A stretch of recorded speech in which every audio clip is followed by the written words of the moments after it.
Hello, my name is Abigail Slivers-Sotube, and today I'll be talking about psychological perspectives in psychology.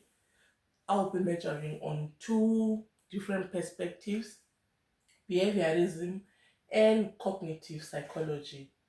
So, uh, psychological perspectives are different ways to explain to people, to explain how people think, how people act, and how people feel. So, in this presentation today, I'll be explaining number one, I'll be explaining each perspective in detail, and also I'll be explaining the main ideas behind the perspective.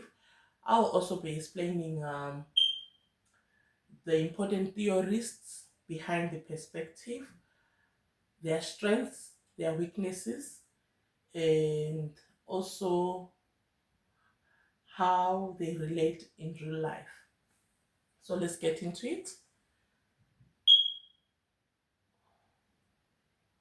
So right, there are five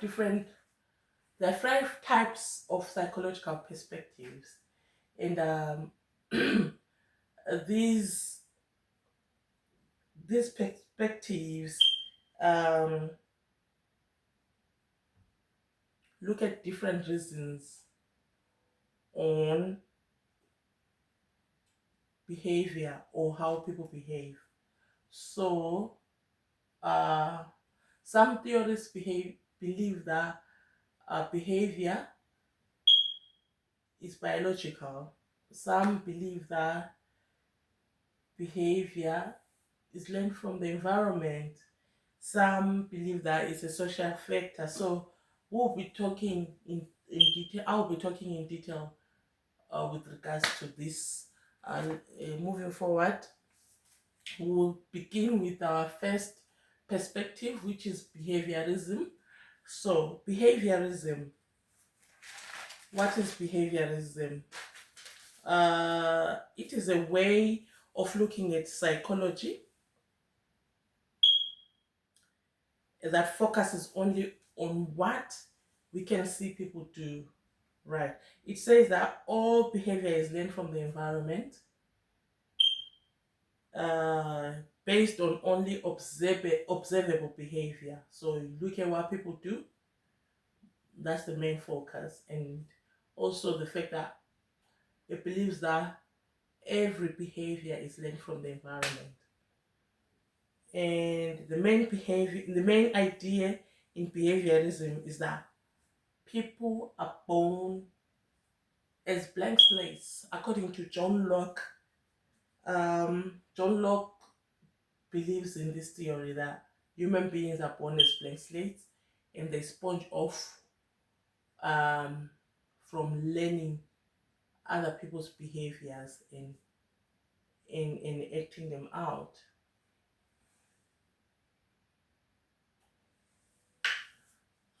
Right. The main key theorists behind behaviorism um, as below. The first one is Ivan Pavlov. Ivan Pavlov discovered classical conditioning. Ivan showed that people and animals can learn by making associations. And then our second key theorist is B.F. Skinner. B.F. Skinner developed the operandi conditioning, and this one explained that behavior is shaped by rewards and punishment. Last but not least, uh, our third key theorist, Albert Bandura. Albert Bandura also made a big contribution to social learning theory, which shows that people learn by watching others and then copying what they do. So this one speaks about observing and learning from other people. Right. The assumptions and valuation for behaviorism, right? The main ideas in behaviorism are that behavior is learned and the environment shapes the behavior. What we do in psychology should only study actions we can see. So the environment shapes what we do. In psychology, should only study actions we can see. One strength of behaviorism is that it is scientific, it uses controlled experiments, and therefore is measurable, can be relied on. Number the limitations or the weaknesses of this perspective is that it ignores thoughts and emotions and feelings. So it suggests that people have free will and it can oversimplify how complex people really are. So based on that, that's a negative.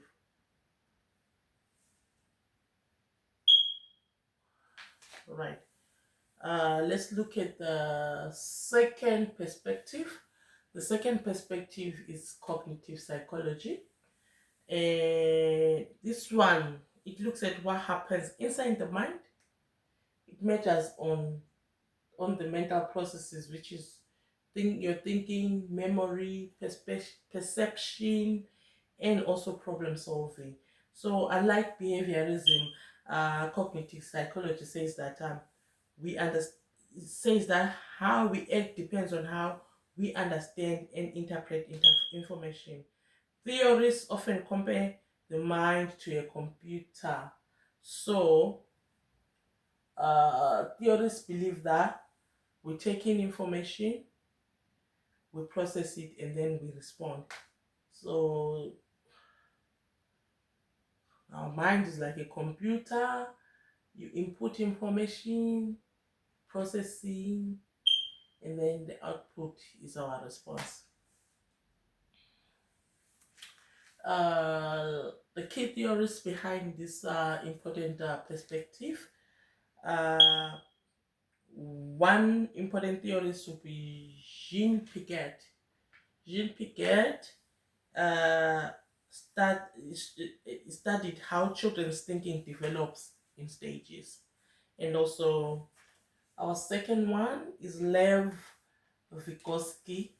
Lev Vygotsky highlighted how social interaction and culture are important for learning. And then Aaron Beck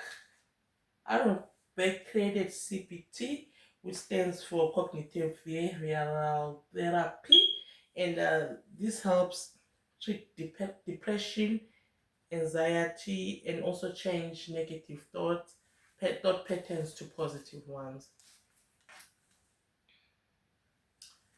Right. In evaluation of the cognitive psychology perspective, the main idea in cognitive psychology is that our behavior is shaped by our thoughts and how we interpret things. So, a strength of this approach is that it explains thinking, it explains memory and decision making, and it is useful in real life. Also, a CBT, cognitive behavioral therapy applications. So right now, our weakness is that in some studies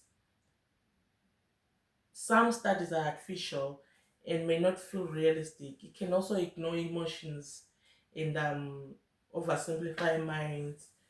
It's oversimplify the mind by comparing it to a computer. The similarities between these perspectives are the fact that both are scientific. They use controlled experiments, making them reliable and measurable. And then behaviorism looks at what behaviorism looks at what they focus looks at what we can see people do and how they learn from the environment, while cognitive psychology looks at what happens inside the mind, like thinking and memory. So behaviorism is about what we do,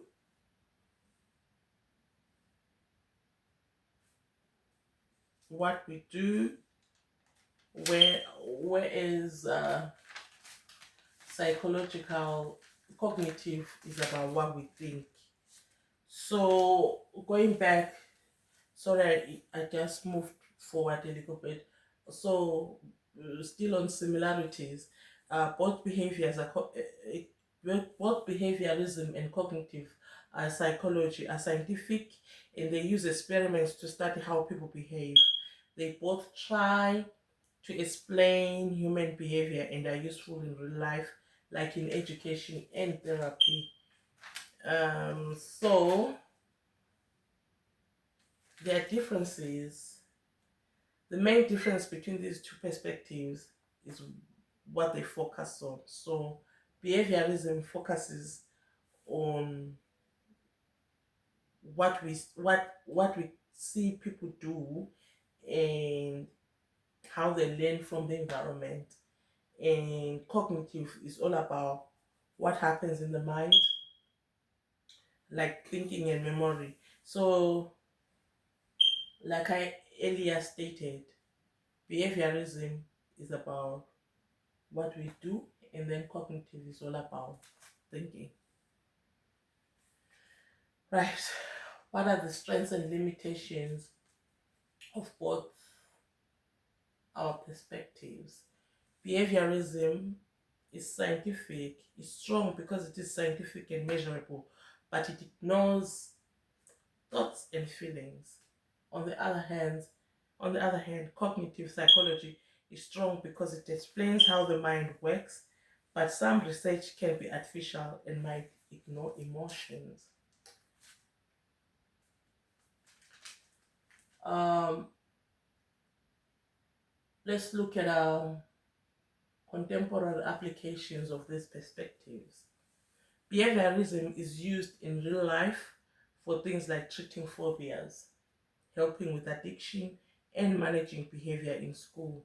And cognitive psychology is used in cognitive therapy, cognitive behavioral therapy (CBT), and then CBT is used to treat people with anxiety and depression, and it helps to change negative thought pattern to a positive one.